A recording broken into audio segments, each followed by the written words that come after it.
भगवान श्री कृष्ण जब माता देवकी और पिता वसुदेव को कंस के चंगुल से छुड़ाने गए तब उनकी उम्र 14 वर्ष थी।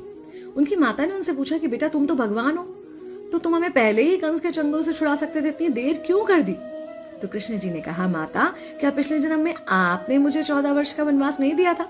माता हैरान रह गई, बोली ये क्या कह रहे हैं आप?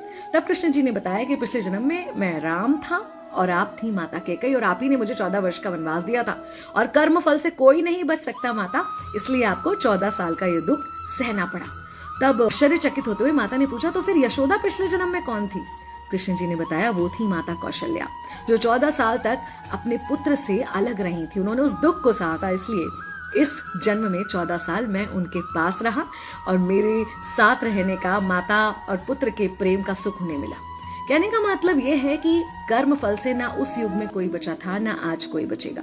खुद भगवान भी कर्म फल से नहीं बच सकते, इसलिए अपने हर एक कर्म को बहुत सोच समझ कर कीजिए, क्योंकि जिसके भी खिलाफ आप कुछ गलत कर रहे हैं उससे आपकी शत्रुता कुछ समय या शायद एक जन्म की है, लेकिन उसके साथ कुछ गलत करके आप अपने कई जन्म बिगाड़ सकते हैं।